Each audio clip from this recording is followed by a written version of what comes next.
this is Mike Dilk with the Relax Back UK show on UK Health Radio, your global real feel-good radio station.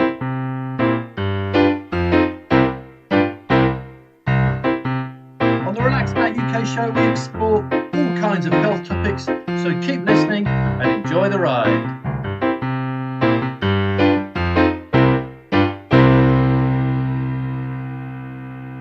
Hi, and thank you for joining me, Mike Dilk, on the Relax Back UK show. Prevention is better than cure. It's true in all walks of life, and it's certainly true in health. Today I chat with Marc Holl. He's head of primary care at Nuffield Health, and he says lots of people are being encouraged to get more active by their doctors, their GP, their physio, or whatever.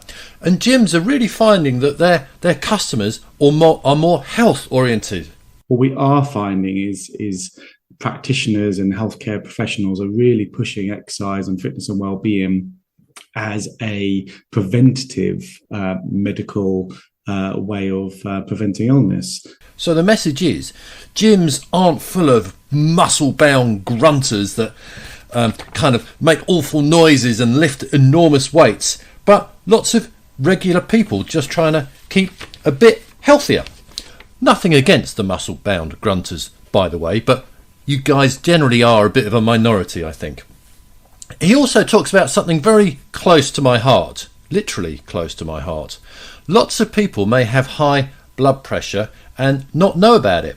I found out pretty much by accident, and since then I've been able to do something about it. Those with high blood pressure on the appropriate program that is a mix between those medications and health and well-being activities can lower the blood pressure. Marc talks about ways to get help with that, but the message is get checked out any way you can. Your GP, your gym, at the pharmacist, whatever it is, do get checked to make sure your blood pressure isn't too high, or too low for that matter. So please do join us for a great show. Thank you.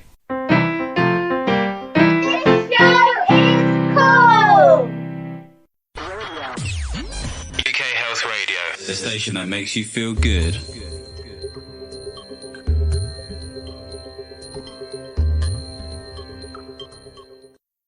Apples and pears, beef and skittles, cider with Rosie, common or garden, ant and deck, fish and chips, mum and dad. UK Health Radio and Health Triangle magazine. Each is good by itself, but enjoying both is always better. Kiss me quick. Add Health Triangle magazine to your monthly health regime. Check it out at ukhealthradio.com. Strawberries and cream. A cancer diagnosis can be scary and stressful for everyone involved. Hello Love is a contemporary living space and well-being center in central London where anyone can come and learn about illness prevention and non-toxic practice. Inside, you will find a vegan restaurant, juice bar, and holistic dojo that encourage lifestyle changes to help heal mind, body, and spirit connection. Cancer patients are offered free sessions. To find out more, please visit us at hellolove.org. UK Health Radio, the station that makes you feel good.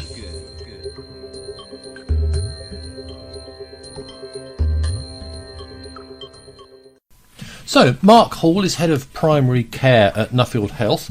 We spoke about how gyms in general can help people stay healthier, and also specifically about Nuffield Health and the range of services they can offer. So, I started off by asking, as head of primary care, how do you help Nuffield users? Yeah, no, thank you, Mike. And hello, everybody. I guess we'll start off by setting the scene about who Nuffield Health are as an organisation. And most people will know Nuffield Health either as a chain of gym operators or a hospital, depending on the location of your listeners. I must admit, when I first think of Nuffield, I think of a gym. Yes, yeah, and it will be dependent on where you are and what your sort of local facility, what your local Nuffield facility is closest to you. But we're actually the UK's largest healthcare charity. So our aim is to build a healthier nation for the UK, and that is presenting a source of information, healthcare, fitness, and well-being to everybody across the UK. So we've got over 115 gyms across the UK and 37 hospitals. In addition to that, we operate our health services across around 125 corporate organisations around the UK. And we also deliver a number of free programs for health and wellbeing across our gyms as well. So to try and really maximise people who use our service. And as a result of that, we don't call our people who use our service members or patients. We sort of categorise them as beneficiaries, because what we want to do is allow everybody to benefit from our service, whether they are trying to prevent ill health, trying to recover from health, or indeed try and improve their general well-being. Okay, so one thing you mentioned there, 120, you're in 125 corporates. So what are those kind of private gyms in businesses, or a little more than that? Yeah, a little, a completely sort of a diversity, really. So organisations will commission Nuffield Health to deliver on-site wellbeing services to their employees. Sometimes it's an on-site gym that is managed by Nuffield Health, or sometimes it's a complete medical and health suite consisting of a GP, physiotherapist, personal trainers, mental health practitioners, really providing a bit of a 360 service to their employees. Okay, and presumably that's for businesses that want to keep their staff healthy, because it's much better for them if their staff are healthy, because they're more likely to turn up for work. Yeah, exactly. I mean, organisations now are really investing in the health and well-being of their employees. Not only is it a benefit and a perk that's being that is often popular for people seeking work, but also it provides a benefit to their work. Improve productivity, improve sense of loyalty, if organisations do provide health and wellbeing services on site, or indeed virtual, for employees. Okay, all right. Another thing you mentioned, which I was kind of interested to pick up on, 37 hospitals. Okay, so I had no idea that there were 37 Nuffield hospitals. So that's in the UK. That's not worldwide. This is UK we're talking here. That's right. That's UK. So as far sort of south as Brighton on the south coast, we've got a hospital, and right up into Edinburgh, we've got another hospital. So yeah, all around the UK, we've got those 37 hospitals, and then between all of those places as well, we've got those 117 fitness and wellbeing gyms as well. Yeah. All right. Just about the hospitals, for a patient to end up in one of those hospitals, will they have had private health insurance, or are they sometimes a bit of an overflow from the NHS? How does that work? What sort of people go to them? Yeah, a wide variety, really. So private medical insurance, which is where individuals maintain a private healthcare scheme, either through self-funding or through their organisation. We deliver a lot of services on behalf of the private medical insurance companies. We have self-payers, so we have individuals who will self-pay to have their operations at a private hospital, which is very prevalent at the moment, actually, Mike, because of the post-pandemic, post-lockdown pressures on the NHS for elective surgery, hips, knees, shoulder replacement surgeries, for example. So a lot of private organisations are supporting the NHS either through commission services or through patients and beneficiaries paying for themselves. Okay. All right. Let's move on to something that I kind of know a bit more about, because thankfully I haven't had to spend much time in hospitals. Generally, I'm relatively fit. I'm not exactly a great gym goer, but I have set foot in a gym.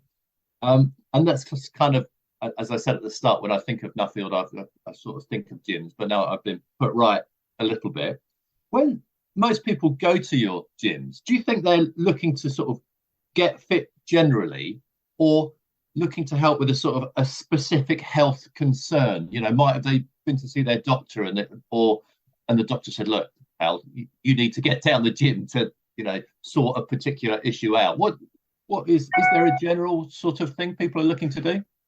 Yeah, so that's a really good question. I mean, historically, I would suggest that individuals have aimed to improve their health and well-being by joining a gym for some type of specific outcome, whether that outcome was to feel better about themselves, whether it was to drop a dress size, lose weight, join, socialize as part of being in a gym. There was always some sort of goal or outcome. Whereas what we are finding is practitioners and healthcare professionals are really pushing exercise and fitness and well-being as a preventative medical way of preventing illness. So when individuals do go and see their GP or maybe a physio or any other type of healthcare practitioner, they should be promoting fitness and well-being, exercise, gentle, gym activity, for example, for a wide range of poor illnesses. So I think habits are changing somewhat, actually, Mike. So historically, I think it was the former, that people wanted to go there to achieve something, where now I think people are going to join gyms to feel better around themselves and to improve their sense of well-being. Because we do know, lots of people will ask doctors and GPs, is there a magic pill that we can take? And there is that magic pill. That magic pill is actually being more active, partaking in more physical activity. And sure. Exercise can help with a lot of things. And actually, I have to admit that question was slightly selfish, because I suffer from high blood pressure, and I kind of found out by accident, actually, which was probably a good thing. So now I do take medication for high blood pressure, and I do try and do a bit more exercise and eat a little more sensibly, drink a bit less alcohol, all that. But if I sort of went to Nuffield and said, right, here's the problem, my blood pressure's this, I'm a bit worried about it, would I be sort of taken through a system, or would I just be sort of signed up to join the gym and then sort of pushed in the direction of the various machines and exercise devices and told to get on with it? Sort of what's available for someone who's, frankly, a bit concerned about an aspect of their health? Yeah, no. And, and as far as an intervention, one size never fits all. So for individuals diagnosed with, lifestyle diseases, illnesses, such as high blood pressure, diabetes, etc., then it is looking at the individual as a holistic but individual basis. So, medicines prescribed by doctors, GPs are the right thing to do, depending on your condition. But in addition to that, we should be looking at really promoting health and well-being, exercise and activity. So if we take a beneficiary back to their journey, they might be, as you said, they might not even know they've got a condition like that. And that's where things like health assessments or health MOTs, for example, are beneficial, because individuals don't necessarily know they've got blood pressure. They might be suffering from symptoms they don't realise is associated with blood pressure. So a general health check, whether that is a health check at a gym or fitness or wellbeing, whether that is a paid for full-blown health assessment where you have your bloods checked, your blood pressure checked, your cholesterol, etc., all monitored, or whether you just go into your GP as part of an annual health check that the over 40s should be doing anyway, and then recognizing you have got a long-term condition that can be managed through lifestyle changes, diet, nutrition, fitness and well-being activities, as well as medication. So at Nuffield Health, we're just in the new year, as part of our January restart for individuals who often join the gym after a period of less activity. We are launching a new service called Personal Best, and Personal Best is exactly focused on you as an individual. Is it to prevent disease? Is it about wanting to achieve a goal? Is it about improving your general well-being and poor health, for example? And as part and parcel of that, we will be doing things like basic health check of checking your blood pressure, etc. Because individuals don't recognise it, that they might be suffering from conditions, but it is preventable. In those with good blood pressure, maintaining that good blood pressure can be done by exercise, but those with high blood pressure on the appropriate program that is a mix between those medications and health and well-being activities can lower the blood pressure. Right. So you've got GPs on site very often as well. We do. So across around 60 of our fitness and wellbeing sites, we have what we call medical centres, and those medical centres form part of our primary care service. So right at the beginning of this sort of Q&A, you mentioned about my role and what I do. And in healthcare, you have something called primary care, which is a frontline service of healthcare, and secondary care, which is hospital existence. So across half of our fitness and wellbeing sites, we have medical centres. That is our primary care service. Part and parcel of that, we have frontline practitioners, physios, emotional wellbeing therapists, physiologists, and those GPs are available to undertake those health checks, health assessments I talked about earlier. And then we are really trying to push accessibility healthcare out to our members so they can access private services right by Nuffield Health.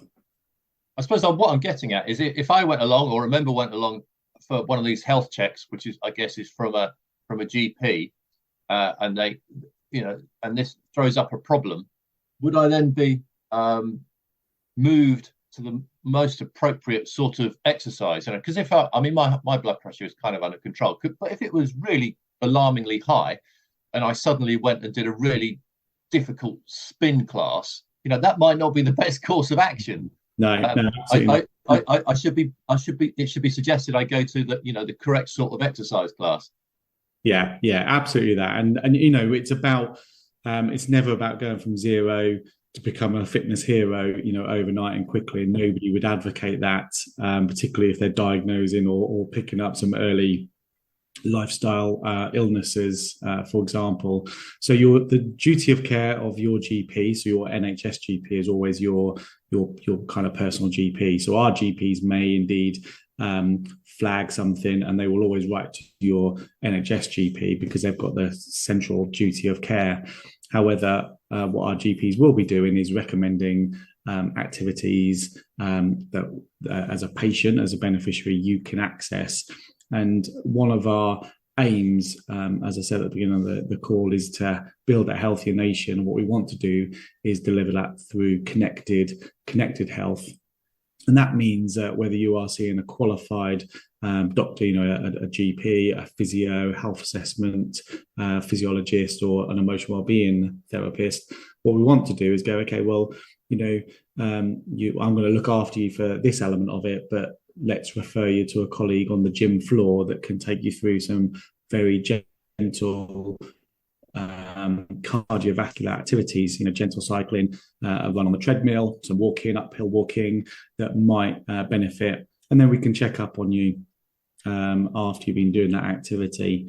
As far as personal trainers on the gym floor, we've got a plethora of gym physical PT trainers, as we call them, PTs. Some of them are actually sort of qualified at delivering sort of rehabilitation for long-term conditions, whether that's things like back pain, cancer, cardiac disease, COVID as another one as well. So we really are trying to provide our PTs that would normally work in traditional gyms with that health and wellbeing background as well, supported by qualified staff. Yeah, that's interesting. So have you got a special program for long COVID? Because a lot of people are suffering with that at the minute.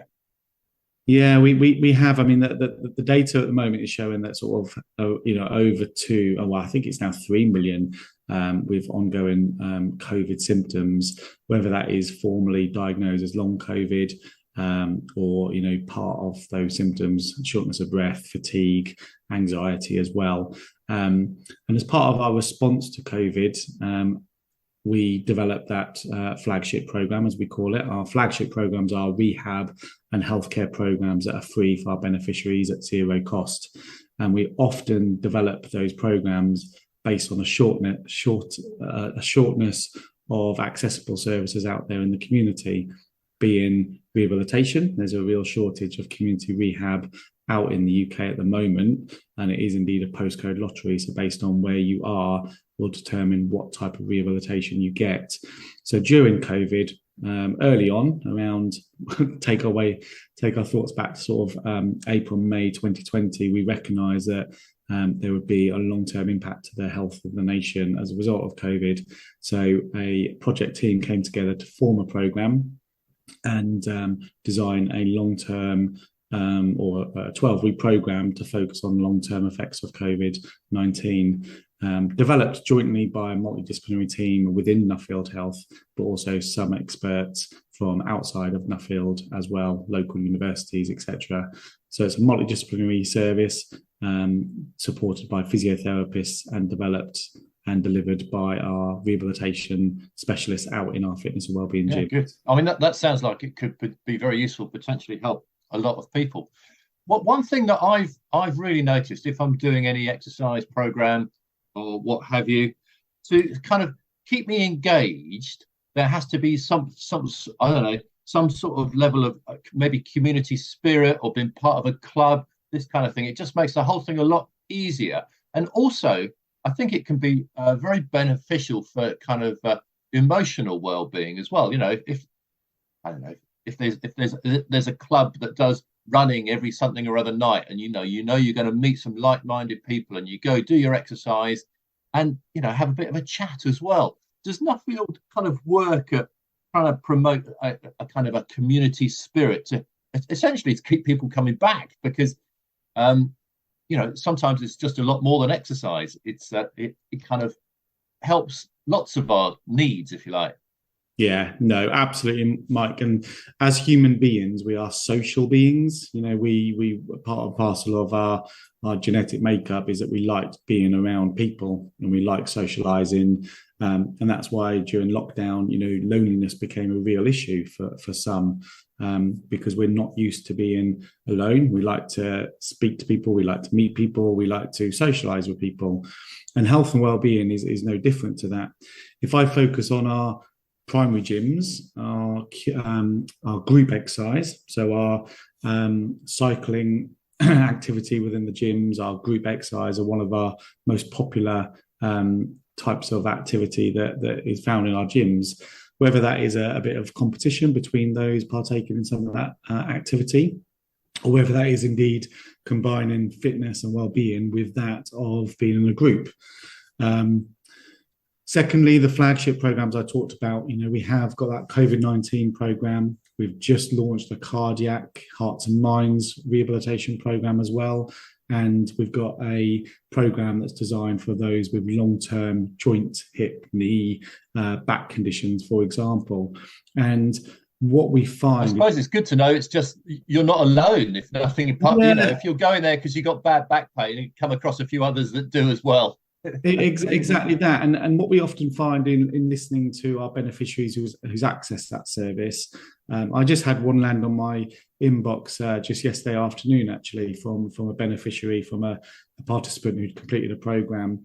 And number one feedback we get is, thank you for providing this service to us. But the second most common sort of comment on that feedback is, thank you for introducing me to people who are struggling or had struggled in the same way I am. So having that sense of belonging, of part and parcel of a cohort of individuals, is extremely positive. Across our main activities in our fitness wellbeing and our flagship programs, it's got a social element to it. It's absolutely vital, 100%. And do you? This is possibly a bit of a silly question. I don't know. I'll ask it anyway. Who is kind of more social and sociable within the Nuffield environments? Is it men or women, or can you not tell the difference? Do they both sort of go for community type reasons? Yeah, I think there's an absolute mix, actually. To be honest, I don't think we could categorize whether it's the males or females who use our services, whether they go for more sort of social interaction as such. We've got quite a split across our male and female members and individuals who use our service. What we do know, though, and this is quite a good good kind of opportunity to reference men's health and individuals who are struggling from conditions that are men. We do know that they do struggle to kind of speak up about their health and well-being. So one of my asks for everyone I speak to is, if you are part of a group of lads or group of men, you might ask about their work, you might ask around their family, what car they're driving at the moment. But what they don't do is ask around that kind of sense of health and well-being as well. So if I could push, any listeners that are part of a group of lads is just, always have a think about their friends, mental health, physical health, and do ask for them their sort of how are they feeling, and then listen to what they say and then ask again, because often people are very quick to say, yeah, I'm okay, but just ask them again after they've answered you. So yeah, to your question around, social interaction, is it men or women? No real difference, but yeah, using that opportunity as a bit of a plug really around men's health there, Mike. Okay, yeah, I think that's probably a very good idea. Yeah, if just ask your male friends how they are. Not once, but twice. All right, good. Yeah, that's we'll take that on board. Let me just ask one other thing, which I've really noticed creeping into kind of the exercise world. I mean, it's been coming in for a while, but just recently it's kind of at a full gallop. And that is kind of technology in the world of exercise. Now, I mean, you used to be able to just go for a jog, stick on a pair of shoes and go for a nice little jog around the block and all was fine. It seems you can't do that anymore. And sometimes I think, is all this stuff really necessary? I mean, don't get me wrong. I love all the technology stuff, and I've got a running watch, and I do look at it. But do you think sometimes we just get a bit, distracted? Because we should just do a bit of exercise. We don't really need to know everything about our body, the heart rate and how far we've gone and everything. Do we just overanalyze ourselves sometimes? Yeah, I mean, look, as human beings, we are not evolving anywhere as fast as technology is evolving. So as human beings, we are always trying to keep up with technology, and that can actually play a bit of a negative, it does have a negative effect on our health and well-being, technology as a whole. Always on culture. We've always got our phones beside us. The news is on 24/7. That doesn't always promote, the best news that is positive for our mental health. But generally speaking, I am an advocate for digital health and how it can improve things. So as an individual, if actually you struggle with that concept of being monitored, or you struggle with that concept of comparing last week to this week, then my suggestion is you step away from that and you do go on your run, or you go to the gym, or you'll do your walk without that technology. However, what I would say is technology can help track and monitor how we're doing. There's technology out there at the moment that is detecting, temperature. It's detecting heartbeat activity, and whether there's any early signs to disease, for example.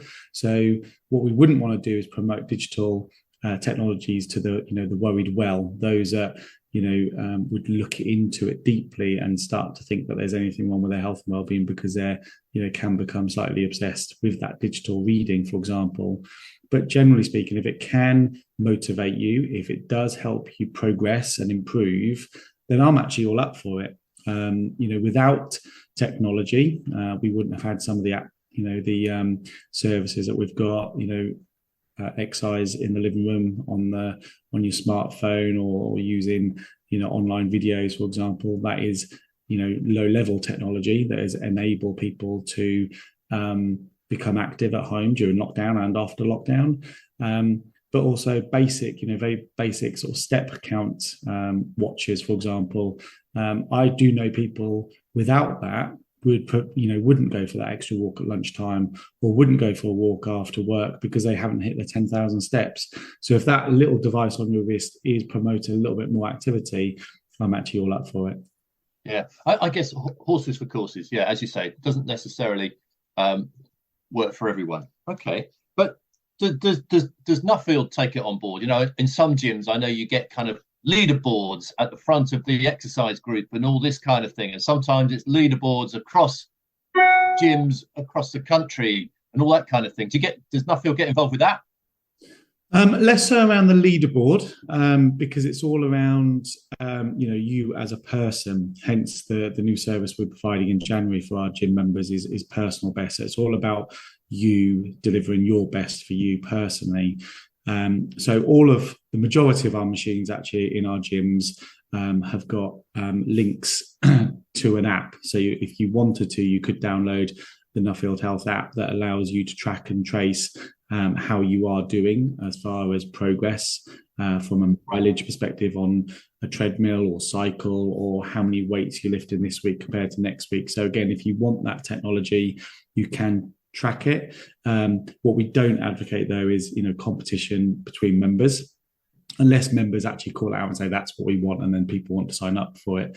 But really it's about trying to better yourself, trying to maintain your fitness and well-being yourself. So yeah, there are facilities out there that we adopt, that we have got, that members can use, but it's really mainly around bettering yourself and becoming the personal best of yourself. Okay, very good. Now, Mark, if people are listening to this, and maybe now or possibly in the new year, they want to start or maybe to rediscover exercise, get involved in this personal best program you mentioned, what should they do? Who should they contact?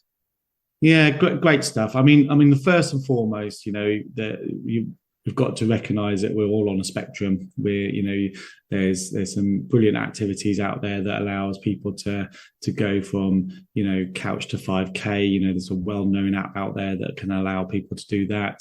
But there might be some people that really want to better themselves that are on that further. The sort of more the right side of the spectrum, where they are gym goers and they want to improve themselves. So there is something for everyone. From a Nuffield Health perspective, online on our website, there's a wide variety of resources available, whether that is some basic online activities, exercise classes that they can do, or advice articles around illness and disease. The first point of call from a Nuffield perspective would be, our website, which you can access just via any search engine, and there'll be some resources out there available for both fitness, health, and well-being. Excellent. All right, look, Mark, thank you very much indeed for chatting. Interesting to know kind of the whole of what Nuffield gets up to. So many thanks for your time. Thank you, Mike. Appreciate it. The station that makes you feel good.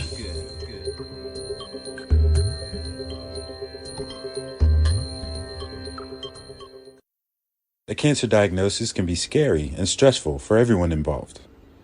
Hello Love is a contemporary living space and well-being center in central London where anyone can come and learn about illness prevention and non-toxic practice. Inside, you will find a vegan restaurant, juice bar, and holistic dojo that encourage lifestyle changes to help heal mind, body, and spirit connection. Cancer patients are offered free sessions. To find out more, please visit us at hellolove.org. A for horses, B for mutton, C more cheeks, dig for victory, E bug. UK Health Radio and Health Triangle magazine. Each is good by itself, but enjoying both is always better.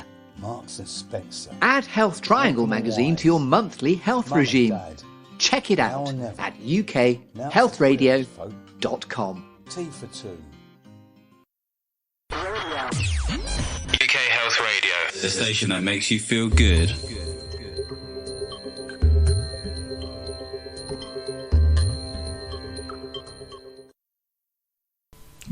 I just want to state again the importance of getting your blood pressure checked if you can.